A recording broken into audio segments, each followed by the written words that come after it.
క్రీస్తునందు సహోదరి సహోదరులారా, ప్రభువైన యేసుక్రీస్తు నామములో హృదయపూర్వక వందనాలండి. ముందుగా ఇంత మంచి సమయాన్ని ఇచ్చిన తండ్రైన దేవునికి ప్రభువైన క్రీస్తు ద్వారా కృతజ్ఞతాస్తుతులు చెల్లిస్తున్నానండి. అందరూ బాగున్నారండి. వాక్యం చదువుకొని ప్రార్థన చేసుకున్న తర్వాత పాఠంలోకి వెళ్ళాలండి. లూకా రాసిన సువార్త 1వ అధ్యాయం 50వ వచనం. ఆయనకు భయపడు వారి మీద ఆయన కనికరము తరతరములుండును. ప్రార్థన చేసుకున్నారు. పర్వతమందుల మాట పరిశుద్ధ ప్రేమ గల తండ్రి, గొప్ప తండ్రి యెహోవా, ఈ ప్రియకుమారుడు యేసుక్రీస్తు ప్రభువు ద్వారా కృతజ్ఞతాస్తుతులు చెల్లిస్తున్నాము. ఆయన వాక్యం బోధించుండగా తండ్రి, వినువారు తండ్రి మంచి తిని వాక్యానుసారంగా నడిచే భాగ్యం ఇచ్చింది. వాక్యం బోధించుండగా ఈ లోక సంబంధమైన జ్ఞానంతో కాకుండా నీ జ్ఞానంతో మాట్లాడే భాగ్యం దయచేస్తారని మా ప్రభువైన యేసుక్రీస్తు నామములో వేడుకుంటున్నాం తండ్రి. ఆమేన్. ప్రభువైన యేసుక్రీస్తు నామములో హృదయపూర్వక వందనాలండి. దేవుని కుమారుడు యేసుక్రీస్తు ప్రభువు ఈ లోకానికి వచ్చిన తర్వాత ఏం చెప్పారు? పరలోక రాజ్యం సమీపిస్తుంది కనుక మారు మనసు పొందమని ప్రకటింప మొదలుపెట్టారు. మారు మనసుకు 2 అర్థాలు, 2 ప్రయోజనాలు. ఏంటవి? మారు మనసుకు 2 ప్రయోజనాలు ఉన్నాయి. ఒకటి ఈ లోకంలో, ఒకటి లోకం విడిచిన. ఏంటవి? పాఠం పేరు చెప్తా. పాఠం పేరు చెబితే ఇక పాఠంలోనే వెళ్ళిపోతా. అందులోనే చెబుతాయి. పేరు చెప్పారో అదే కంటిన్యూ. పేరు చెప్పకముందు ఈ విషయం, బస్సు ఎక్కిన తర్వాత, బస్సు రాకముందు ఏదైనా కానీ చూసుకుంటుంటాం. బస్సు ఎక్కిన తర్వాత ఇక అది మనం ఎక్కడికి వెళ్ళాలో అక్కడికి తిప్పేస్తుంది. ఇప్పుడు మారు మనసు గురించి చాలా చోట్ల చాలా విషయాలు ఇప్పుడు ఎక్కువగా కొన్ని ప్రాంతాల్లోని కన్నా ఇక్కడ ఒక వ్యక్తిని ఎలా చూడాలి అంటే సేవకుడిని సేవకుడిలాగా చూడాలి. అలా కాకుండా సేవకుడిలా కాకుండా ఒక ఇక్కడ వ్యక్తులాగా కానీ బంధువు కానీ చూస్తే అది ప్రమాదం. అది ఎలాంటి ప్రమాదం అని అంటే, మళ్ళీ మారు మనసు గురించి మర్చిపోవాలి. అది ఎలాంటి ప్రమాదం అని అంటే, బైబిల్ గ్రంథంలోని కొంతమంది వ్యక్తులు ఉన్నారు. వరసలే, బంధువులే, రక్త సంబంధులే, అయినా ప్రమాదం తప్ప. ఎందుకని అంటారు తెలుసా? వాళ్ళు ఎవరో తెలుసండి? మోషే గారు ఉన్నారు. మోషే గారు అక్క ఎవరు? మోషే గారు అక్క ఎవరు? మిరియాము. మోషే గారిని ఎలా చూసిందన్నావా? మోషే గారిని ఎలా పెంచింది? ఎలా చూసిందావా? ఎలా చూసింది అంటే, తమ్ముడు ప్రాణంగా నా తమ్ముడు ఏమైపోతామోనని వాగుల్లో వదిలిపెడితే, ఆ పెట్టెలో పెట్టి వదిలిపెడితే తమ్ముడు ఎక్కడికి వెళ్ళిపోతారో, ఏమైపోతారో అని వెంటనే నింది. ఎన్ని ప్రయోజనాలు చేసిందంటే అవా ఎంత కాపాడినారంటే మోసే గారిని అక్కడికి వెళ్ళి కనిపెట్టుకుంటే, తర్వాత పొర కుమార్తెగా ఆయన దొరికితే మరలా మోసే గారికి ఎవరు తీసుకొచ్చినావే? వాళ్ళ తల్లినే తీసుకొచ్చింది. ఆమె చెప్పి అంత కాపాడినావా? మోసే గారు పెద్ద ఆయన అయ్యి సేవకుడిగా వచ్చినప్పుడు మోసే గారికి ఎదురు తిరిగితే, అయ్యో ఏమా అది అక్క కదా, చక్కగా చిన్నప్పటి నుంచి కాపాడింది కదా అని దేవుడు అనుకున్నాడా? ఏమైంది? సేవలో ఎదురు తిరిగితే ఏమైంది? కుష్టి వచ్చింది. దేవుడు కూడా భార్యాభర్త అయినా సరే సేవలోకి వచ్చిన తర్వాత, నీ భర్త నీ ఇంటిలోనే, సేవలోకి వచ్చిన తర్వాత భర్తకు ఎదురు తిరిగితే ఊకోడు.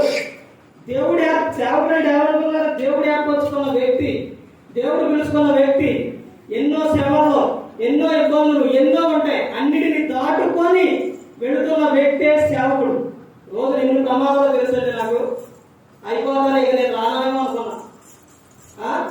నేనల్లా ప్రయాణం ఎంత కష్టమైన ఏదైనా కానీ వెళ్ళాలి, చెప్పాలి. ఎందుకంటే వాక్యం నియమించాలి, వాక్యం చెప్పాలి. ఇక్కడ మోషే గారు జీవితం అయిపోయిన తర్వాత దావీదు గారు మేకాలు ఎవరు ఇద్దరు భార్యాభర్త దేవుని పనిలో ఉన్నప్పుడు ఆయన ఎలా అనుకుంది, హృదయంలో ఎలా అనుకుంది? అన్ని సాటల కన్నా ఈ సంఘం ఇక్కడే బెటర్. కానీ నోరు ఇప్పి చెప్పట్లేదు, కానీ ఇక్కడే బెటర్, ఇక్కడే వింటారు, ఇక్కడే తెలుసు, ఇక్కడే వాక్యం చదువుతారు ఎక్కువ. అన్ని సాటలు నాకు తెలిసి చదవరు, అన్ని సాటలు వింటారులే కానీ చాలా కష్టం, ఇక్కడే చాలా బెటర్. అందుకని దావీదు గారు ఆయన జీవితంలో భార్య హీనపరుచుకున్న తర్వాత ఆమె గతి ఏమైందో తెలుసండి. ఆమె ఉన్నంత కాలం పిల్లలు పుట్టిన సేవకుడు ఎప్పుడు సేవకుడిలాగే చూడాలి. తర్వాత దేవుని విషయాల్లో వచ్చేసరికి నీ మట్టుకు నువ్వు ఎలా ఉండాలి, నీ మట్టుకు నువ్వు జాగ్రత్త పడాలి. సేవకుడు రానప్పుడు, సేవకుడు లేనప్పుడు ఏ విషయాలైనా కానీ నీ మట్టుకు నువ్వు ఎలా ఉండాలి, జాగ్రత్త కలిగి ఉండాలి. ఎందుకంటే కీర్తన 139 1 నుంచి చూస్తే ఏమనుంది అక్కడ, ఆడ ప్రతి ఒక్కరి కూడా దేవుడు చూస్తూ ఉన్నారు. ఇప్పుడు మారు మనసు పొందితే 2 ప్రయోజనాలు ఉన్నాయి. ఒకటి, మారు మనసు పొందితే ఈ లోకంలో నువ్వు ఎలా ఉంటావంటే ఆనందంగా ఉంటావు, నీ క్రియలు మారుతాయి, నీ ఆలోచన మారుతాయి, నువ్వు ఆత్మఫలాలు కలిగి జీవిస్తావు, సంతోషంగా ఉంటావు. నిన్న వరకు పిలిచిన వాడు కూడా ఇప్పుడు ఎలా పిలుస్తారు, రారా పోరా అని అన్నోడు ఇప్పుడు ఎలా పిలుస్తారు, మారిపోయింది. నువ్వు పిలిచే పిలుపు మారిపోయింది, నిన్ను పిలిచే పిలుపు మారిపోయింది. ఎందుకని? మారు మనసు పొందాక. ఇది ఈ లోకంలో సంబంధం. రెండోది పరలోక సంబంధమైంది. పరలోకంలో ఆయనతో పాటు పేతురు గారు ఏమని చెప్పారు, మీరు మారు మనసు పొంది ప్రతివాడు పాప క్షమాపణ నిమిత్తం యేసుక్రీస్తు నామములో బాప్తిస్మం పొందమని చెప్పారు. అంటే పొందితే నువ్వు ఎక్కడ ఉంటావు, అప్పుడు నువ్వు పొందితే పరిశుద్ధాత్మ వరం పొందుతావు. పరిశుద్ధాత్మ వరం నువ్వు పొందితే ఎక్కడ వెళ్తావు, నువ్వు పరిశుద్ధాత్మ మాట యొక్క పరలోకం చేరతావు, ఆయనతో పాటు. అంశం పాఠం గారు రాసుకోండి. దేవునికి భయపడితే, ఇదే పాఠం పేరు, దేవునికి భయపడితే ఎన్ని విషయాలంటే, ఎన్ని విషయాలు చూద్దామంటే 8 విషయాలు. దేవునికి భయపడితే ఒక్కొక్క పాయింట్ చెబుతాను, ఒక్కొక్క విషయం చెబుతాను. దేవునికి భయపడితే ఏమేం జరుగుతుందన్నదే 8 విషయాలు చూద్దాం. అందులోని మొట్టమొదటిగా లూకా గారు రాసిన సువార్త 1వ అధ్యాయం 50వ వచనం, ఆయనకు భయపడిన వారి మీద ఆయన కనికరము తరతరము నుండును, తరతరము నుండును.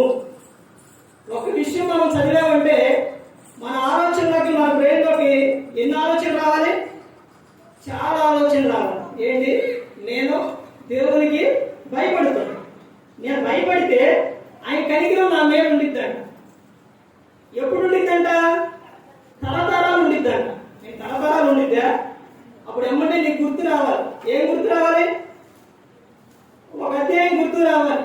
చాలా అన్ని అధ్యాయం అంటే గుర్తు రావాలనుకోండి, ఒక్కసారి ఒక పుస్తకం ఒక అధ్యాయం గుర్తు రావాలి. వెంటనే నీకేమి రావాలి, ఈ మాట చదవగానే నీకు గుర్తు రావాల్సింది ఏంటంటే 128వ కీర్తన వెంటనే గుర్తు రావాలి. ఏముంది అక్కడ, యెహోవా యందు భయభక్తులు కలిగి ఆయన త్రోవ యందు నడుచు వారందరూ ధన్యులు.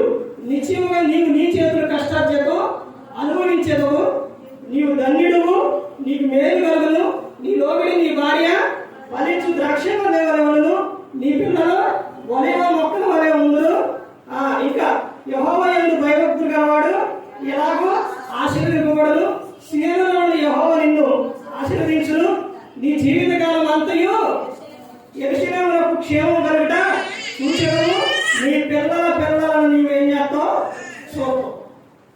నీ పిల్లల పిల్లలు, పిల్లల పిల్లలు అంటే నీకు పుట్టే పిల్లలు, తర్వాత వాళ్ళకి వివాహం అయిన తర్వాత వాళ్ళకు పుట్టే పిల్లలు, తరతరాలుగా వాళ్ళని నువ్వేం చేస్తావు చూస్తావు. అంటే నీ వాళ్ళకి వివాహం అయిన తర్వాత వాళ్ళకు పుట్టిన పిల్లలు చూస్తావు. ఎప్పుడు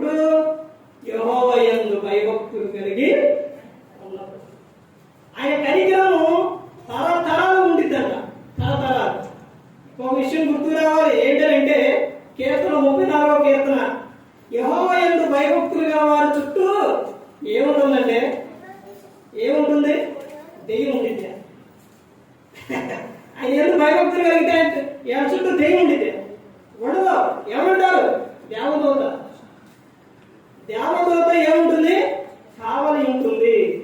ఆయన యందు భయభక్తులు గల వారి చుట్టూ ఆయన దూతలు ఏం చేస్తాయి? కావలిగా ఉంటాయి.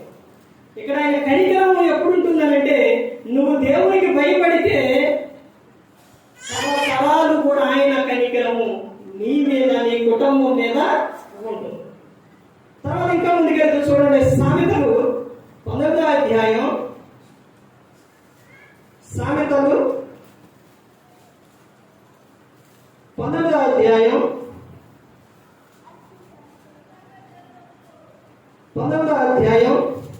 23వ వచనం. యెహోవా యందు భయభక్తులు కలిగి ఉండుట జీవ సాధనము, అది కలిగిన వాడు తృప్తుడై అపాయం లేకుండా బ్రతుకును.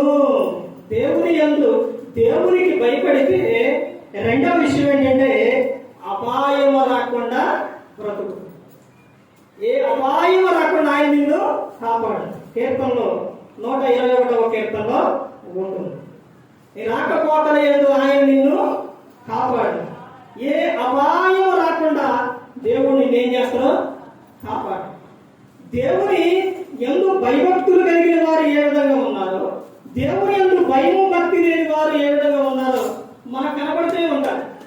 బైబిల్ గ్రంథంలో ఉంది, మనకి కనబడుతున్న వారి జీవితాల్లో కూడా మనం చూస్తున్నాం.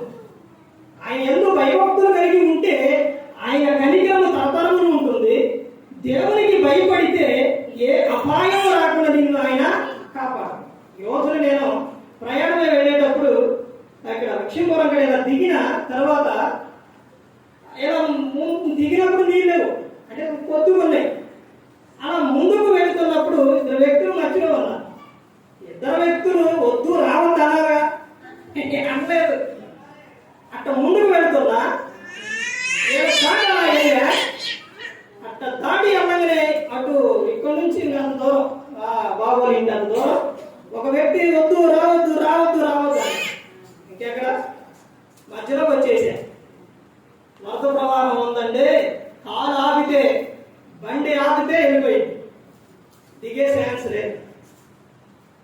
అసలు ఆ ప్రవాహానికి ప్రభువా ఇక నువ్వే ప్రభువా అని బండి ఎక్సలెంట్ చెరిపోయింది. అవతలకి వెళ్ళిపోయిన తర్వాత ఇంట్లో ఉందే అంటే మామూలు లేదు. ఏం నీకంతా ఇది ఏంటి నీ కర్మ అని ఆయన అడిగి వారమండి అన్ని చెప్పొచ్చుగా. అది దిగిన తర్వాత తెలిసింది. అంటే వాడు అప్పుడు ముందు చెప్పినట్టయితే ఇటు తిరిగి వెళ్ళిపోయాడే. ఎందుకనంటే మనం దేవుని పని విషయాల్లో ఒక వ్యక్తి చెప్పినప్పుడు వినాలి. ఎందుకనంటే గర్వం కాకూడదు, ఆ యామైంతిని అనుకోకూడదు. యేసుక్రీస్తు వారు శక్తివంతుడు, గొప్ప దేవుడు, ఆయనకి చాలా అద్భుతం చాలా ఉన్నాయి. సాతాను యెరూషలేము తీసుకెళ్ళి ఎక్కడి నుంచి దూకు దేవుడికి వచ్చి నిన్ను ఏ రాయి తగలకుండా కాపాడుతూ వెళ్ళినప్పుడు ఆయన దూకలేదా? ఏమన్నంటే సాతానా ఒమ్ము అని గద్దించు. ఎందుకు దూకలేదు? నేను నాకేమన్నా నాకేమైనా శక్తులు లేవా, నాకేమైనా నిధి లేదు అనుకోలేదా యేసుక్రీస్తు ప్రభువారు? కానీ దూకలేదు. ఏమైతుందని వెళ్ళకూడదు. అర్థమవుతుందంటే ఒక్క మాట అని చెబితే ఆగిపోయాడు. వెళ్ళిపోయిన తర్వాత దేవుడు అవతలకే తీసుకెళ్ళి ఏ అపాయం రాకుండా నిన్ను కాపాడుతానని చెప్పిన దేవుడు. ఎన్నో సందర్భాలు ఇంకా ముందుకెళ్తే చూడండి. కీర్తన 33వ కీర్తన, కీర్తనలు 33వ కీర్తన 19వ వచనం. 33:19 యెహోవా దృష్టి ఆయన యందు భయభక్తులు గల వారి మీద ఉండును, ఆయన కృప కొరకు కనిపెట్టు వారి మీదను నిలుచుచున్నది. యెహోవా దృష్టి అంటే 2-3 రాసుకోవచ్చు. ఎందుకంటే దేవుని దృష్టి మీ మీద నిలుచును. ఎప్పుడండి? దేవునికి భయపడితే దేవుని దృష్టి మీ మీద నిలుచును. అదే చెబుతున్నారు. ఆయన దృష్టి మీ మీద పెడతారు, మీ మీదే ఉంటుంది. ఆయన యందు ఆయనకు భయపడితే. స్కూల్లో మాస్టర్ చెప్పినప్పుడు పిల్లవాడు గన విని ఆ మాస్టర్ చెప్పినట్టే, మాస్టర్కి ఎదురు చెప్పకుండా, అంటే మాస్టర్ చెప్పినట్టే చదవటం, మళ్ళా చెప్పడం, చదవటం, ఇలా చేస్తే ఆ దృష్టి అంతా ఎవరి మీద పెడతారు? ఆ స్టూడెంట్ మీదే పెడతారు. అలాగే దేవుడు కూడా, దేవుడు ఎవరి మీద దృష్టి పెడతారు అని అంటే ఆయనకు భయపడే వారి మీద ఆయన దృష్టి పెడతారు. తర్వాత ఇంకా చెప్తున్న విషయం చూడండి. కీర్తనలు 25వ కీర్తన, కీర్తనలు 25వ కీర్తన 14వ వచనం చూడండి. యెహోవా మర్మము ఆయన యందు భయభక్తులు గల వారికి తెలిసి ఉన్నది, ఆయన తన నిబంధనలు వారికి తెలియచేయును. ప్రతి ఒక్కటి కూడా ఆయన మర్మాలు ఏవైతే ఉన్నాయో అవన్నీ కూడా ప్రతి ఒక్కటి కూడా ఎవరికి తెలియజేస్తున్నాడంటే దేవుడు ఆయనకు భయపడేవారు. ఆయనకు భయపడే వారికి దేవుని మర్మము మీకు తెలియబడదు. ఆయనకు భయపడితే. కీర్తనలు 147, కీర్తనలు 147వ కీర్తన 11వ వచనం. తన యందు భయభక్తులు గల వారి యందు, తన కృప కొరకు కనిపెట్టు వారి యందు యెహోవా ఆనందించువాడై ఉన్నాడు. తన యందు భయభక్తులు గల వారి యందు ఏముంటుందంట? ఆయన కృప ఉంటుంది. ఆయన ఎప్పుడు కూడా విడిచిపెట్టడం. మనిషి అనుకుంటాడో దేవుడు నన్ను వదిలిపెట్టేసింది అనుకుంటాడు. అలా ఎప్పుడు అనుకుంటాడో తెలుసండి? ఆయన యందు ఆయనకు భయపడనప్పుడు, ఆయన యందు భయము భక్తి లేనప్పుడు నీకు ఏముంటుందంటే భయమే ఉంటుంది, ధైర్యం ఉండదు. ధైర్యం ఉండదండి. ప్రతి ఒక్క దానికి కూడా బాధపడుతూ ఉంటాం, టెన్షన్ పడుతూ ఉంటాం. ఏ జరుగుతుందో ఆయన భయపడతాం. ఎప్పుడు? ఆయన యందు లేనప్పుడు, ఆయనకు భయపడనప్పుడు. ఆయన యందు భయపడినప్పుడు దేవునికి భయపడితే అక్కడ చెబుతున్న విషయం ఏమని చెబుతున్నారు? 145 147 కదండి. 147 11. తన యందు భయభక్తులు గల వారి యందు, తన కృప కనిపెట్టు వారి యందు యెహోవా ఆనందించువాడై ఉన్నారు. ఆనందించువాడు. ఎవరి పట్ల దేవుడు ఆనందిస్తాడండి? ఆయనకు భయపడే వారి పట్ల దేవుడు ఆనందిస్తాడు. ఆయనకు భయపడకపోతే దేవుడికి ఆనందం ఉందా? దేవుడు మనిషిని ఎప్పుడు వదిలిపెట్టాడండి. ఆయన కృప ఎప్పుడు మనిషి మీదే ఉంది. యేసుక్రీస్తు ప్రభువారు ఒక విషయం చెబుతారు, చాలా విషయాలు చెప్పారు, కానీ సందర్భంలో మనిషి కుమారుడికి విరోధంగా మాట్లాడే వారికైనాను పాపక్షమాపణ ఉంది. అంటే యేసుక్రీస్తు ప్రభువారికి విరోధంగా మాట్లాడినా నిన్ను క్షమిస్తావు. ఎందుకంటే ఆయన నీ ఎద్దకు వస్తావు, ఆయన నీ ఎద్దకు వస్తావు, నిన్ను విడిచిపెట్టడు. దేవుడు విడిచిపెడితే, దేవుడు మరిచిపోతే ఎవరు వస్తారో తెలుసా? దెయ్యం. దెయ్యం వచ్చింది. మన భాషలో, ఇక్కడ భాషలో దెయ్యం అనకూడదు. ఎందుకంటే మరి దెయ్యం అనగా ఇక్కడున్న ఇప్పుడున్న సిచ్యువేషన్ లో దెయ్యం అంటే చనిపోయిన వారు అనుకుంటారు. అందుకనే దేవుడు ఏది రాపించాడంటే అపవాది సాతాను.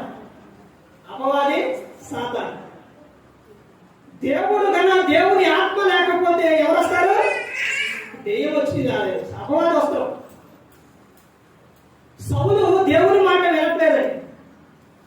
దేవుని మాట వినట్లా. దేవుడు చెప్పినట్టు సౌలు వినట్లా. ఇదిగో నువ్వు వెళ్ళి వారందరినీ సంహరించు, వారందరినీ చంపేయాలంటే అమాలేకీయుల్ని ఇతను ఏం చేశాడు? వెళ్ళి వాటిలో బాగా బలిసిన వాటిని తీసుకొచ్చి ఉంచుకున్నాడు. ఏంటయ్యి? ఎద్దుల్ని. సౌలా, అన్నిటిని చంపావా? మొత్తాన్ని సంహరించావా? సంహరించావు. ఎక్కడ సంహరించావు? నువ్వు దాచుకుంది, నువ్వు తీసుకొచ్చి రెక్కలు పెడుతుంది అని. దేవునికి భయపడిన సౌలు. రెండో విషయం, దేవుడు 2 సార్లు చూస్తాం, 3ఓసారి వదిలేస్తాం. దేవుడు వదిలేస్తే ఎలా ఉంటుందో తెలుసండి? దేవుడు వదిలేస్తే మనిషి పరిస్థితి ఎలా ఉంటుందో తెలుసా? రోమీయులకు రాసిన పత్రిక 1:28. దేవునికి చోటైన వారికి ఎక్కడ ఎవరికి ఒప్పు చెబుతారంటే భ్రష్టాత్మకు ఒప్పు చెబుతుంది. అప్పుడు పరిస్థితి ఎలా ఉంటుందో అక్కడ మొత్తం రాసి ఉంది.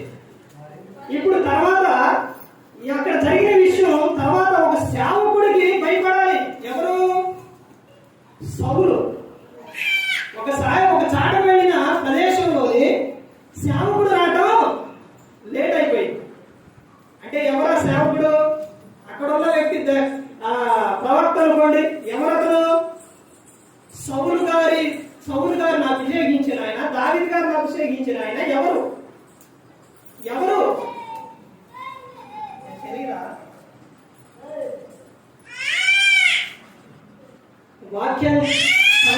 వాక్యం చదివితేనే మనకు చెప్పే ప్రతి ఒక్కటి గుర్తొస్తుంది. వాక్యం చదవకపోతే ఇక్కడ విని తర్వాత ఎండిపోయి దాన్ని మడిచేసి ఎక్కడెక్కడో పెట్టేస్తే అర్థం అవుతుంది. ప్రతి దినం వాక్యాన్ని చదవాలి, ధ్యానించాలి, పరిశోధించాలి. అక్కడ ఉన్న వ్యక్తి ఎవరు అంటే సమూయేలు గారు. అక్కడున్న ప్రజలందరూ కూడా సమూయేలు గారు రావడం లేట్ అయింది. లేట్ అయినప్పుడు అతను ఏం చేస్తాడనంటే అతను మామూలుగా ఉండడం. అక్కడ ఉన్న జనం ఏమంటారంటే, చాలా మంది ఎక్కువ ప్రజలు ఏం చేస్తారంటే కొన్ని సందర్భాల్లో సేవకుడు ఉన్నా లేకపోయినా చేయి అంటారు. దేవుడు ఏర్పరచుకుంది ఎందుకు? దేవుడు పిలుచుకుంది ఎందుకు? ఆ సేవకుడు చెబితే చేయాలి. ఏదైనా చేయాలి అన్నా, ఇక్కడ రావాలన్నా, ఇక్కడ సేవ చేసి వెంకటేశ్వర గారు చెప్పాలి. చెబితేనే రావడం ఒక సేవకుడుగా. నేను అనేకమైన ప్రాంతాలకు వెళుతున్నా. అక్కడ నుంచి ఇక్కడ రావాలి అంటే వెళ్ళమని చెప్పాలి. ఆయన వస్తే ఆయన చూసుకోండి. సేవకుడు చెబితే ఓకే. ఇప్పుడు అక్కడ ఉన్న సిచ్యువేషన్ లో దేవునికి భయపడి ప్రవక్త వచ్చిందా ఆగాలి. ఆగల. ఈ జనం ఏమన్నారు? రాజుగారు కానీ ఆయన రావాలయ్యా, కానీ ఆయన వస్తారు, లేట్ అయిందిగా, కానీ సమూయేలు గారు చేయవలసిన పని అర్పణ ఎవరు చేశారు? సౌలు చేసింది. సమూయేలు గారు వచ్చారు. సౌలు, ఏంటి నువ్వు చేసింది? నీ పని ఏంటి? నువ్వు రాజు పని రాజు చేయాలి. ఇది ఎవరు చేయాలి? ప్రవక్తలు చేయాలి. నువ్వు దేవుని మాటను, దేవుని ఆజ్ఞను అతిక్రమించావు. వెంటనే ఆ సిచ్యువేషన్ నుంచి ఇక ఎక్కడ మొదలైంది? 2 సార్లు అయిపోయినాయి. ఈ మీటింగ్ మొదలైంది. ఎక్కడ మొదలైంది? మొదలైందంటే మీటింగ్ పరలోకంలో మొదలైంది. యోగ గ్రంథం ఎప్పుడైనా చదివారా? యోగ గ్రంథం 1వ అధ్యాయంలో ఏముందంటే మీటింగ్. ఎక్కడ మీటింగ్? ఇప్పుడు దేని గురించి చెప్తున్నా? కృప గురించి చెబుతున్నా. మీటింగ్ ఎక్కడ మొదలైంది? పరలోకం. యోగ గ్రంథం ప్రతి ఒక్క మాట బైబిల్ గ్రంథంలో ఉంటుంది. యోగ గ్రంథం 1వ అధ్యాయంలో దూతల మీటింగ్, సమూహం జరిగింది. రాజెవరు? తండ్రి అయిన దేవుడు. వీళ్ళందరూ వచ్చారు, నిలబడ్డారు. అపవాది కూడా అక్కడకు వచ్చిన తర్వాత అపవాది ఎక్కడి నుంచి వస్తామంటే భూమి మీద అటు తిరుగుతాడు. ఎందుకు తిరుగుతాడు? ఎమ్మండ పేతురు గారు రాసిన పత్రిక గుర్తు రావాలి మనకి. ఎందుకు తిరిగి వస్తాడు? ఎవరిని మింగుదనని గద్దించు సింహం అనే తిరుగుతాడు. ఎవరిని మింగుదామని, నమ్మటం కాదు, మింగితేగా వెళ్ళిపోవటమే. ఈ రోజున ప్రతి ఒక్కరిని కూడా అపవాది పట్టుకొని మింగేవాడిగా ఆడు ప్రయత్నిస్తున్నాడు. కానీ మనిషి ప్రతి ఒక్కరు కూడా అపవాదికి అవకాశం ఇస్తుంది, కానీ దేవునికి అవకాశం ఇవ్వట్లా. దేవునికి భయపడట్లా. అక్కడ మీటింగ్ జరిగినప్పుడు అప్పుడు జరిగిన సందర్భం ఏంటంటే, తండ్రి అయిన దేవుడు అడుగుతుంది. ఏమని అడుగుతుంటే, అపవాది భూమి మీద భక్తుడు సేవకుడు ఉన్నాడు, యోగుల గురించి నువ్వు ఎరగలేదా, చూడలేదంటే ఆయన నీ పట్ల దేవుడు భయం భక్తి భూమినే కలిగి ఉండా అతనికి కలిగినంతటికి నువ్వే వేసినావు కంచె. అంటే కంచెకి కారణం యోగ గ్రంథం 1వ అధ్యాయం 1వ వచనంలో ఉంటుంది. ఆయన ఏ విధంగా ఉన్నాడు, ఎలా కలిగి ఉన్నాడు. అలాగే సౌలు గారి జీవితంలో కూడా జరిగింది. ఏం జరిగింది? భయం భక్తి పోయిన తర్వాత అక్కడ సిచ్యువేషన్ అక్కడే ఉండి ఎక్కడ ఉంటాడో ద్వారం దగ్గరే ఉంటాడో. నువ్వు భూమి మీద ఎలాగున్నావో, దేవుని ఎందుకు భయం ఉందా, భక్తి ఉందా, లేకపోతే దేవునికి నువ్వు దేవుని ఆజ్ఞలో నువ్వు నడుస్తున్నావా లేదా అన్నది అపవాది, నువ్వు దేవుడు అపవాది ఇద్దరు కూడా చూస్తూ ఉన్నావు. ఎప్పుడైతే సౌలు దేవుని మాట వినలేదు, వెంటనే అపవాది అన్న మాట ఏంటో తెలుసండి, ప్రభువా ప్రభువా నీ మాట వినట్లేదు ప్రభువా, వినట్లేదు, ఇదిగో నీ ఆత్మను తీసేయి, నేను వెళతా. వెంటనే దేవుడు ఏం చేసిండు, దేవుని ఆత్మ వెళ్ళిపోయింది, సౌలులోకి దురాత్మ వెళ్ళిపోయింది. పరిస్థితి ఎలా ఉందండి, పరిస్థితి ఎలా ఉంది? 40 సంవత్సరాలు ఎట్టబడి దట్ట చేయొచ్చు రాజ్య పరిపాలన. దేవుడు చేయమంది ఏంటో తెలుసండి, ఒకటి. దేవుడు చెప్పింది ఒకటే, కానీ మనిషి ఎన్నో చేయొచ్చు. ఏంటది? దేవుడు చెప్పేది ఒకటే చేయొద్దు అని ఒకటే చెప్తుంది. ఆదాం గారికి అవ్వకి చెప్పిన విషయం ఏంటండి, ఆ విషయం ఏంటండి, తోటలోని ఎన్నో పండ్లు ఉన్నాయి. దేవుడు ఒకటే చెప్పిండు. ఏం చెప్పిండు? ఒక్క చెట్టు పండే తినవద్దాను. ఆ చెట్టు పండు అన్ని పండ్లు తినమంట, ఒక్కటే దేవుడు ఒక్కడే చెప్పిండు. మనిషి అంతేనండి. దేవుడు చెప్పేది ఏంటంటే నువ్వు వ్యభిచారించవద్దు అని చెబుతుంది. మిగతా విషయాలన్నింటిలో నువ్వు ఆనందంగా ఉండదు. ఏ విషయం? నీకు భార్యను ఇస్తున్నా, భార్య యందు సంతోషించు, భర్తను ఇస్తున్నా, భర్త యందు ఆనందించు, మీ ఇద్దరు కలిసి సంతోషంగా ఉండండి. సామెతల గ్రంథం ఇప్పుడు చదివారా? సామెతలో ప్రసంగి చదివారంటే భార్య భర్త బంధాలు ఎలా ఉండాలో అక్కడ రాస్తాం. ఆ విధంగా ఉండు. నువ్వు ఒకటే చేయొద్దు. ఏంటది? వ్యభిచారించవద్దు. నీ భార్య యందు, నీ భర్త యందు ఆనందంగా ఉండదు చెప్తారు. తర్వాత నువ్వు దొంగిలించవద్దు. నీ తల్లిదండ్రులను నువ్వు సన్మానించు. ఇవన్నీ కూడా ఒకటి చెబుతురు. తర్వాత ఆ తల్లిదండ్రుల పట్ల వాళ్ళ నుంచి వచ్చే ఆనందం, సంతోషం అవన్నీ నీకు ఇస్తానని చెప్పు. ఇలా ఇవన్నీ కూడా చాలా విషయాలు ఉన్నాయి, చాలా విషయాలు. ఆయన కృప ఎలా ఉంటుంది అంటే ఆయన కృప తరకాలంలో కూడా ఉంటుంది. తర్వాత ఇంకా అక్కడే ఏమని చెప్తున్నారు, యెహోవా ఆనందించువాడై ఉన్నాడు. దేవుడు రచన చేసినందుకు, ఆదిలోని దేవుడు రచన చేసినందుకు ఆనందించుట బాధపడ్డా? ఆనందించిండా బాధపడ్డాడంటే మనిషిని చేసినందుకు దేవుడు ఎప్పుడైనా ఆనందంగా ఉందా? ఆనాటి నుంచి ఈనాటి వరకు కూడా ఎప్పుడైనా దేవుడు ఆనందించిందా? ఎవరి యందు ఆనందం దొరికింది అని దేవుడు అనుకున్నాడు అంటే తన కుమారుని యందే ఆనందం ఉందని. అందుకని దేవుడు చెప్తూ నీతిమంతుడు లేడు, ఒక్కడలో కూడా లేడు. మనిషి, భూమి మీద పుట్టిన మనిషి ప్రతి ఒక్కరు కూడా నేను ఏ తప్పు చేయలేదు అనుకునే పని లేదు. యాహన్ రాసిన మొదటి పత్రికలో లేదు, ఏ తప్పు చేసే పని లేదు, నేను ఏం నాలో ఏ తప్పు ఏ పాపం లేదు అనుకునే పని లేదు.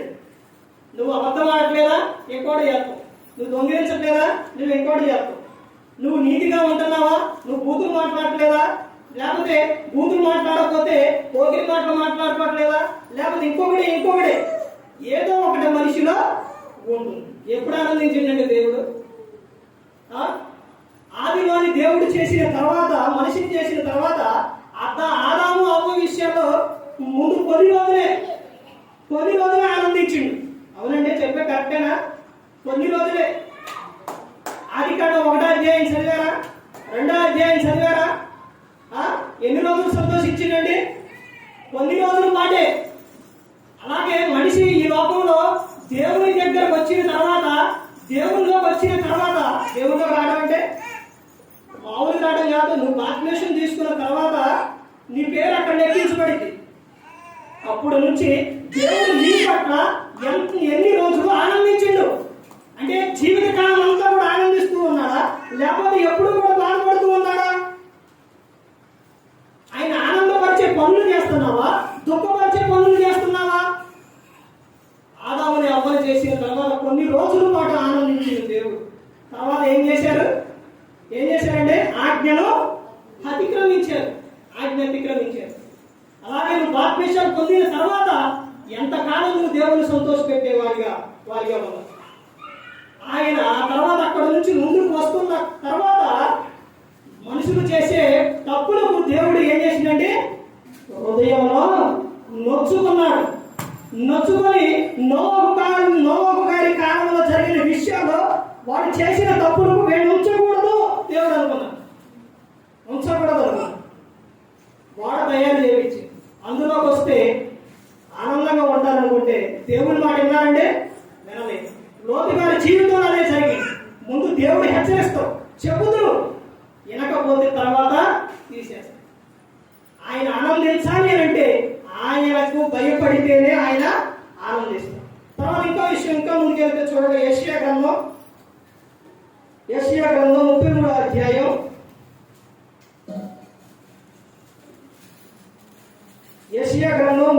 అధ్యాయం 6వ వచనం. నీ కాలంలో నియమింపబడినది స్థిరముగా నుండును, రక్షణ బాహుళ్యమును బుద్ధి జ్ఞానముల సర్వ సమృద్ధియు కలుగును. యెహోవా భయము వారికి ఐశ్వర్యము. దేవుడు ఏం కలుగు చేస్తాడంటే దేవునికి భయపడితే ఐశ్వర్యం కలుగును. ఎలా కలుగుతుందండి? ఎలా కలుగుతుంది? ఆయనకు భయపడితే. ఫిలిప్పీయులకు రాసిన పత్రిక 4వ అధ్యాయం 19వ వచనం. కాగా దేవుడు తన ఐశ్వర్యం చొప్పున క్రీస్తు యేసునందు మహిమలో మీ ప్రతి అవసరం కూడా ఆయన తీరుస్తానని చెబుతున్నాడు. దేవుడు ఏమి ఇస్తున్నానంటే ఐశ్వర్యాన్ని ఇస్తున్నాడు. నీకు ఆయన యందు నువ్వేం కలిగి ఉండాలి? ఆయన యందు భయము భక్తి. అంటే ఆయనకు భయపడితే ఏమి ఇస్తున్నానంటే నీకు ఐశ్వర్యాన్ని ఆయన ఇస్తాడు. తర్వాత ఇంకా చూస్తే 2 విషయాలు ఉందండి. కీర్తన 145వ కీర్తన 145వ కీర్తన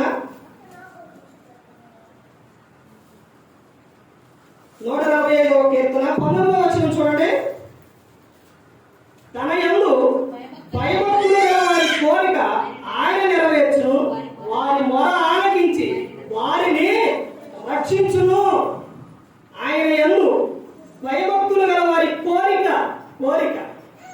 ఈ కోరిక ఏదైతే ఉందో ఆయన ఏం చేస్తావు? అది నీ లోక సంబంధమైనదైతే దేవుడు ఇవ్వడు, కానీ నీకు ఉపయోగపడేదైతే, నీకు అవసరమైనదైతే దేవుడు ఇస్తాడు. దేవుడు భూమి మీద ప్రతి ఒక్కరికి ఆయన చెప్పింది కండి కోరిక తీరుస్తానని. దేవుడు భూమి మీద ప్రతి ఒక్కరికి సంతాన అభివృద్ధి కలుగు చేస్తాడు. నీకు గర్భఫలం కావాలి, నీకు పిల్లలు కావాలి, నువ్వు దేవుడు నీకు లేదనుకోండి, దేవునికి మొరపెట్టు. అప్పుడు నీకు దేవుడు ఏం చేస్తావు? నీ కోరిక నెరవేర్చు. అప్పుడు నీకు దేవుడు ఏం చేస్తావు? బహుమానం ఇస్తాడు, పిల్లలు ఇస్తారు. అదే చెప్తున్నారు ఏమని? తన యందు భయభక్తులు గల వారి కోరిక ఆయన నెరవేర్చును, వారి మొర ఆలకించి వారిని రక్షించును. ఏం చేస్తాడండి? రక్షిస్తాం, నీకు సహాయం చేస్తాం. దేవుడు చెప్తున్న విషయాలు ఆయన ఏమని చెప్తారు తెలుసండి? నిన్ను ఎన్నడూ కూడా నేను విడువను, ఎడబాయను, నేను నీకు తోడుగా ఉంటా, అండగా ఉంటా. అయితే నువ్వు ఎలా ఉండాలని యెహోషువ గారితో చెప్పారంటే నిబ్బరము కలిగి ధైర్యంగా ఉండు. దేవుడు చెప్తున్న విషయం 365 రోజులు కూడా భయపడకూడి అని చెప్తున్నాను. నీ సమస్య ఏదైనా కానీ ప్రతి ఒక్కటి కూడా నువ్వు దేవునికి చెప్పుకోవాలి. మత్తయి సువార్త 7వ అధ్యాయం 7వ వచనం. అడుగుడి మీకు ఇవ్వబడును, వెతుకుడి మీకు దొరుకును, తట్టుడి మీకు తీయబడును, అడుగు ప్రతివానికి ఇవ్వబడును అని చెబుతున్నా. ఎలా ఇస్తారు అంటే తెలుసండి? ఆయన చెప్తున్న విషయం ఫిలిప్పీయులకు రాసిన పత్రిక 4వ అధ్యాయం 4వ వచనం. కానీ మనిషి ఈ విషయం మరిచిపోయి దిగులు పడుతూ, బాధపడుతూ, చింతపడుతూ అనారోగ్యం పాలైపోతుండో అపవాదికి అవకాశం ఇచ్చేస్తాడు. ఏమో చెప్తున్నారు తెలుసండి? దేవుడు ఎల్లప్పుడూ ఆనందించుడి, మరలా చెప్పుదును ఆనందించుండి అని చెప్తాడు. అన్ని విషయాలను నువ్వు ఆనందించాలి. అప్పుడు దేవుడు చెప్తున్న విషయం ఏంటంటే మీ సహనము సకల జనులకు తెలియబడని. నువ్వు దేవుళ్ళలోకి వచ్చిన తర్వాత నీకు శ్రమ వచ్చినా, బాధ వచ్చినా, ఏమైనా కానీ ప్రభువుకు చెప్పు.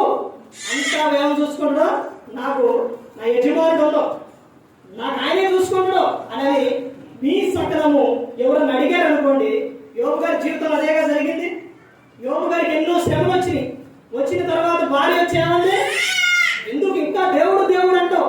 దేవుడిని దూషించి మరణము కమ్ము అన్నప్పుడు దేవుడు ఇచ్చినప్పుడేమో భార్య తీసుకున్నాం, ఇప్పుడు దేవుడు తీసినప్పుడేమో దేవుడు దూషించమంటాం. మూర్ఖురాలు మాట్లాడినట్టు మాట్లాడద్దు అంటే ఇప్పుడు ఆయన సహనం చూశారంటే సకల జనులకు తెలియబడింది. తర్వాత వాళ్ళ ఫ్రెండ్స్ రావటం అయినా సరే ఆయన ఏం కలిగాడు? సహనం కలిగాడు. యోగు నీ సకలము సకల జనులకు తెలియబడి దేని గురించి కూడా చింతపడద్దు. ప్రతి ఒక్క విషయంలో ప్రార్థన విజ్ఞాపన ద్వారా కృతజ్ఞత పూర్వకంగా మీ విన్నపంలో ఆయనకు తెలియజేయండి. అప్పుడు సమస్త జ్ఞానములకు మించిన దేవుని సమాధానం యేసు క్రీస్తు వలన మీ హృదయములకు మీ తలంపులకు కావలి ఉండదు అని కావాలంటే ఇర్మియా 33:3 నాకు మొరపెట్టుము, నీకు ఉత్తరం ఇచ్చేదను, నీకు తెలియని ఘోరమైన సంగతులు నేను మీకు తెలియజేస్తాను. ఏమంటే ప్రతి ఒక్కరు కూడా గమనించుకోవాల్సిన విషయం ఏంటంటే మీరు ఈ మౌనంగా అనేది సంఘాలు ఎలా ఉంటే చెప్పే సేవకి ఇదిగా ఉండదండి. నేను వెళ్ళిన ప్రదేశాల్లో చాలా మంది నేను మాట చెప్పగానే మళ్ళీ నాకు రిపీట్ ఇస్తాను. మేము బాధ పెట్టాలని విషయం చెప్పట్లేదు, నేను మాట రిఫరెన్స్ చెప్పగానే చదువుతుంది, వెంటనే వచ్చేసి ఆ విధంగా అంత ఇదిగా ఉండాలి. దేవునికి భయపడితే ఉండే ఆశీర్వాదం ఎలా ఉంటుందన్నది ఇక్కడ చెప్తున్నారు. మీ కోరికను దేవుడు ఏం చేస్తారో నెరవేరుస్తారు అని చెప్తారు. మీకు ఏది అవసరమో అదే ఇస్తారు. ఇప్పుడు పాప ఉందంటే ఆ పాపకి ఏదో కావాలనుకోండి, దేవుడు ఎలా ఇస్తారంటే ఉదాహరణ చెప్తాను. ఎలా ఇస్తారంటే ఇప్పుడు ఆ పాప లారీ బాబు కావాలనుకోండి, లారీ బాబు ఇస్తావా? ఇస్తే ఏం జరిగింది? తలుపు చేసింది. ఇప్పుడు ఏదన్నా షాపు పెట్టుకుందనుకోండి, షాపు అది కావాలి కావాలి కావాలంటే అది ఇస్తున్నా? ఇస్తే ఏం చేసింది? తోసుకుంది. అడిగినా కానీ ఏమో ఏది అవసరం, తనకి ఏదైతే అవసరమో, ఏదైతే కావాలో, ఏదైతే ఉపయోగపడిద్దో, ఏదైతే మంచిదో అదే ఇస్తాం. అలాగే దేవుడు కూడా మనల్ని పాడు చేసే ఇవ్వడు. మనం పాడు చేసే ఎవరండి? మనకు పనికొచ్చేయి, మన బాగు చేసేయే ఇస్తాం. నీ కోరిక దేవుడు అలాగా తీరుస్తుంది. అందుకనే ఏమో చెప్తారంటే యాకోబు గారు రాసిన పత్రికలో, మీరు అడుగుతున్నారు కానీ మీకు ఏం దొరకట్లేదంటే ఆయన మీరు దురుద్దేశంతో అడుగుతున్నారు. ఎందుకంటే మీ సుఖభోగాల కోసం అడుగుతారు, అందుకని అవి మీకు దొరకవని చెబుతారు. మీకు ఏదైతే అవసరమో దేవుడు అవే ఇస్తారు. చివరిగా చూడండి, కీర్తన 103వ కీర్తన 103వ కీర్తన 103వ కీర్తన 17వ వచనం. ఆయన నిబంధనలు గైకొలుసు, ఆయన కట్టలను అనుసరించి నడుచుకొని వారి మీద, యెహోవా యందు భయభక్తులు గల వారి మీద ఆయన కృప యుగయుగములు నిలుచును.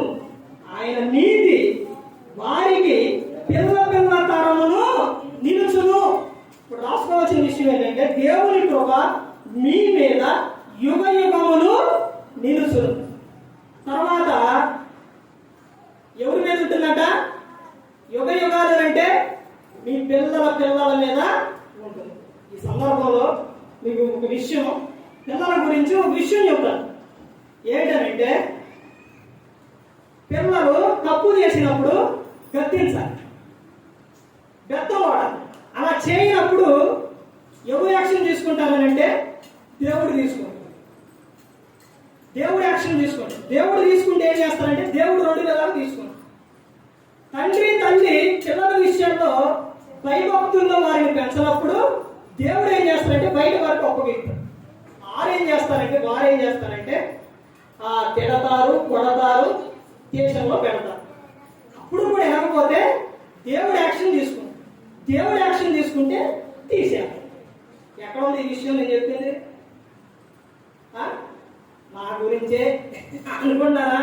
పొరపాటు కూడా ఈ విషయాలు ఏం చెప్పడం, మొత్తం గ్రంథంలో చెప్తా. నా బ్రెయిన్లో ఉంది ఇదే చెప్తా. బైబిల్ గ్రంథంలో మనం పెడితే ఎవరెవరి విషయాలు అంటే గమనించండి.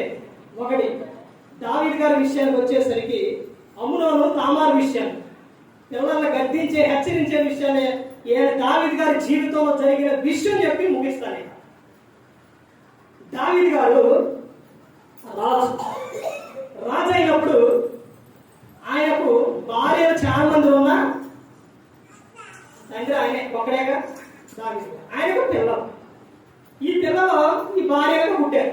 పుట్టిన తర్వాత వాళ్ళని అభిషాలం ఎలాంటి ఆయన అంటే అందగాడు అయినప్పుడు ఆయన చెల్లి కూడా అందంగా ఉండేది. ఇప్పుడు ఆ చెల్లి మీద అమ్నోను మనసు పడ్డాడు. ఈ అమ్నోను ఎవరు? దావీదు గారు కుమారు. ఈ అభిషాలోము తామారు ఎవరు? దావీదు గారు పిల్లలు. తల్లు లేరైనా తండ్రి ఒక్కడే. అప్పుడు ఈ మీద అమ్నోను తామారు మీద మనసు పడ్డ తర్వాత ఒక ఫ్రెండ్ వస్తాం, పనికి మాత్రం ఒక వస్తాం వచ్చి ఒక చెడ్డ సలహా ఇస్తాం. తర్వాత ఆ విషయం తండ్రికి చెప్పటం సమయాల గ్రంథాల్లో ఉంటుంది. చెప్పటం తర్వాత ఆమె రావటం, ఆమెని ఏమేం చేస్తారో వాడు చేసిన తర్వాత ఈ విషయం ఎవరు చూస్తారు? అన్న చూస్తారు. ఏ అన్న? సొంత. ఎవరన్నా? అభిషాలం చూసిన తర్వాత ఇప్పుడు అభిషాలం అనుకుంటాడో ఇతను తప్పు చేశాడు కాబట్టి నా తండ్రి ఏం చేస్తారో శిక్షిస్తారో అనుకుంటాడు. దావీదు గారు ఏం చేస్తారో వాళ్ళు ఇక చెల్లిని మా చేసింది తప్పు చేసింది కాబట్టి శిక్షిస్తారో అనుకోండి. కానీ దావీదు గారు ఏం చేసిండు? శిక్షించిండా? ఏమన్నా? ఏమన్నా? అరే ఎందుకు అలా చేశావు? నీ చెల్లి కదా, ఆమె చెప్పింది, బత్తి నాడు చెప్పింది, స్త్రీ ఎప్పుడు మంచిగా కోరుకుంది. అన్నయ్య ఎవరైనా వద్దు తప్పనే చెప్పింది, మంచిగా చెప్పింది. ఏమని చెప్పింది? అన్న ఇలాంటి పని వద్దన్నా, ఇలాంటి దుష్కారం పని చేయొద్దన్న, ఇశ్రాయేలు నువ్వు చెడ్డోడు వద్దన్నది. అన్న కావాలంటే నాన్న అడుగు, అప్పుడు వలస తక్కువ. ఆ నాన్న అడుగు, నన్ను నీకు ఇచ్చి చేస్తారేమో అని. ఇన్ని అవకాశాలు ఇచ్చినా వినడం.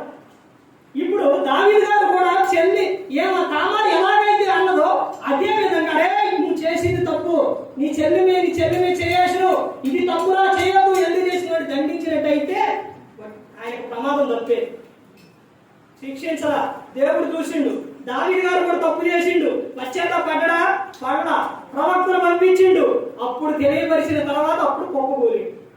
అప్పుడు తెలుసుకుంటూ దావీదు గారు తప్పు. అలాగే దావీదు గారు కొడుకుని ఏం చేయాలా? గద్దించకపోయేసరికి ఇకనే గద్దిస్తారు, శిక్షిస్తారని అభిషాలం చూసి తండ్రి పిల్లల్ని ఎప్పుడు గద్దించాలి, గద్దం వాడాలి.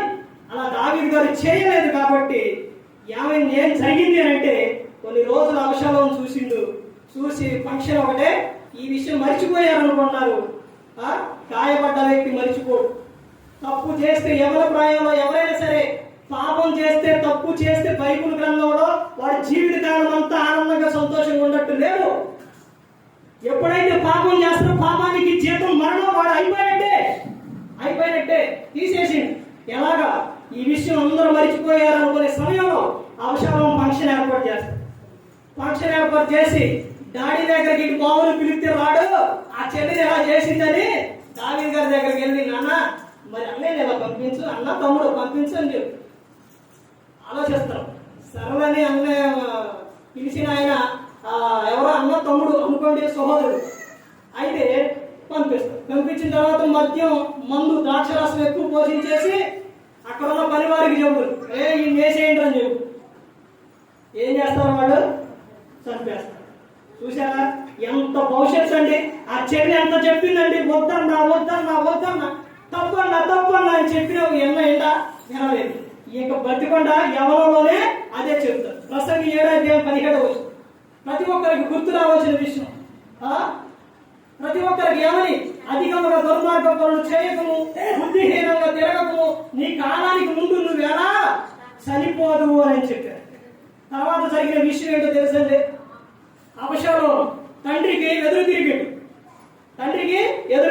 ఎదురు తిరిగినప్పుడు తండ్రి ఏం చేయాలి? దావీదు గారు నేను తండ్రిని అయితే నాకు ఎదురు తిరుగుతుందని కొడుకుని ఏం చేయాలి? గద్దించరా నా కొడుకే నా బావే అందంగా ఉండో చాలా ఇదిగా ఉండని వదిలేసి ఈ అభిషాలం ఒక ప్రాంతానికి వెళ్ళడం, మళ్ళీ అక్కడి నుంచి రావడం, దావీదు గారిని చంపడానికి వెంటబడ్డ తర్వాత దేవుడు బైబిల్ గ్రంథంలో ఏం రాపించిందంటే, నీ తల్లిదండ్రులను సన్మానించుము, భూమి మీద నువ్వు దీర్ఘాయుష్మంతుడు ఉండాలంటే నీ తల్లిదండ్రులను సన్మానించాలని దేవుడు చెప్తే నువ్వు ఎదురు తిరిగితే నీ ఉంచుతున్నా భూమి మీద. తండ్రి గద్దించరా, వదిలేసిండు, కొడుకే కదని. దేవుడు ఊకలేదు. ఏం చేసిండు? అవసరం ఒక ప్రాంతం నుంచి గుర్ర వేసుకొని వస్తుంటే అతని జుట్టు పొడుగ్గా ఉండింది, బాగా పెరిగి. ఎప్పుడైతే వస్తుందో గాలికి మస్తాకి వృక్షం అవి ఎలా ఉండి అంటే కొన్ని చెట్లు ఎలా ఉండే మూడగా ఉండి ఈ నుంచి వస్తుండో ఈ గాలికి ఏమైందంటే జుట్టు పైకి లేచి వాడికి పట్టుకోవడంతోనే గాల్లో ఏలాడిండు. ఆ గుర్రం పోయింది. అభిషేకంకి వ్యతిరేకంగా శత్రువుగా ఉన్న వ్యక్తి ఎవరంటే దావీదు గారి రైట్ హ్యాండ్ యోబాబుకి తెలిసింది. ఎర్రిండు, గుండెకి బాణాలు గురి పెట్టిండు, వేసేసిండు, సరిపోయాడు. తండ్రికి ఎదురు తిరిగితే ముంచిండా? దేవుడు శిక్షించక ముందే దావీదు గారు గద్దించినట్టయితే దేవుడు వదిలేసాడు. తర్వాత దావీదు గారు ఏడ్చిండు. తర్వాత ఏం జరిగిందో తెలుసండి? దావీదు గారు దేవునికి మొరపెట్టుకుండు. ఒక కొడుకు ఎట్ట చచ్చిపోయిండు, ఆమెమో అట్ట అయిపోయింది, ఈడేమో ఎట్ట అయిపోయిండు. ప్రభువా అని దేవునికి మొరపెట్టు. ఇప్పుడు మొరపెట్టుకున్న తర్వాత దేవుడు ఒక మాట ఇస్తాడు. ఏంటంటే, దావీదు ఇదిగో నువ్వైతే గద్దించట్లేదు, సరే నాకు మొరపెట్టు, కాబట్టి నేనేం చేస్తానంటే ఇక నీకు పుట్టే పిల్లలు కానీ వాళ్ళ నేను ఏం చేయను, గద్దించలేదని మాట ఇస్తాను. మాట ఇచ్చిన తర్వాత జరిగిన విషయం ఏంటో తెలుసండి? దేవుడు తప్పు చేస్తే గద్దించకపోతే పరిస్థితి భయంకరంగా ఉంటుంది. ఎప్పుడైతే దావీదు గారికి మాట ఇచ్చిండో సొలొమోను రాజైన తర్వాత జ్ఞానం ఇచ్చిండు దేవుడు. ఇచ్చిన తర్వాత తప్పు చేస్తే గద్దించని చెప్పిండుగా దేవుడు.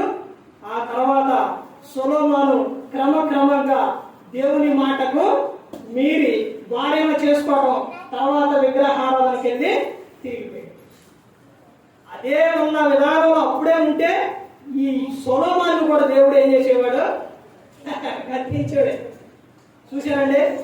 ఆయన దేవుని కృప మీ మీద యుగములు నిలుచుంది. అయితే ఆయన నిలిచినప్పుడు నువ్వు దేవునికి మొరపెట్టుకున్నప్పుడు నీ పిల్లల విషయాలు నువ్వు జాగ్రత్త తీసుకోవాలి.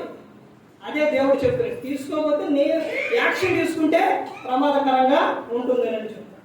తర్వాత ఇప్పుడు దేవునికి భయపడితే జరిగే విషయాలు రాసుకున్నారా? రాసుకుంటే ఫ్యూచర్లో ఉపయోగపడతాయి. పిల్లలకి చెప్పుకోవచ్చు, ఎవరికైనా చెప్పుకోవచ్చు.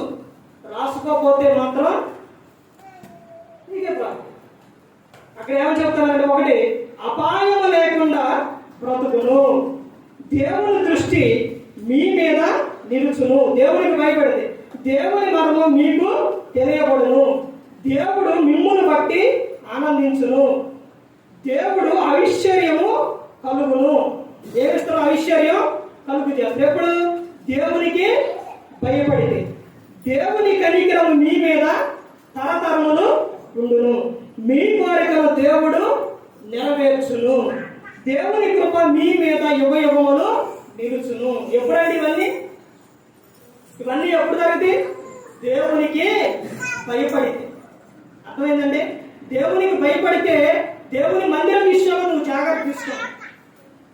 దేవుని ప్రతి ఒక్క విషయం, దేవునికి సంబంధించిన విషయాల్లో జాగ్రత్త తీసుకుంటూ నువ్వు అలా తీసుకోవట్లేదనంటే దేవునికి మీద నీకు భయం లేదు. దేవుని పట్ల భయం లేకపోతే నీకు ఎలా ఎన్ని ఇస్తారంటే, ఆ దేవుని పట్ల భయం లేకపోతే నీ కనికరమే దేవుడు ఎలా నిన్ను కరుణిస్తారు, ఎలా నిన్ను కాపాడుతారు, ఎలా నిన్ను ప్రతి ఒక్కటి నీ అవసరం తీరుస్తారు. సార్ ఆలోచించు. ప్రతి ఒక్కరు గమనించుకోండి. ప్రతి ఒక్కరు కూడా ఎవరో కూడా నశించే నరకానికి వెళ్ళిపోకూడదని యేసుక్రీస్తు ప్రభువు ఈ లోకానికి వచ్చి మనందరి కోసం శిలువలో ఆయన మరణించారు. ఇక ప్రతి ఒక్కరు కూడా దేవుని యందు భయభక్తులు కలిగి పరిశుద్ధాత్మ మాట వింటూ హృదయ శుద్ధిని కాపాడుకుంటూ క్రీస్తుని కోరి నడుచుకున్నప్పుడు లోకం విడిచినప్పుడు పరలోకానికి మరి ఏ విధంగా నిలబెట్టి మాట్లాడించిన తండ్రి దేవునికి కృతజ్ఞతాస్తుతులు చెల్లిస్తూ ఇంతవరకు శ్రద్ధగా ఉన్న మీకు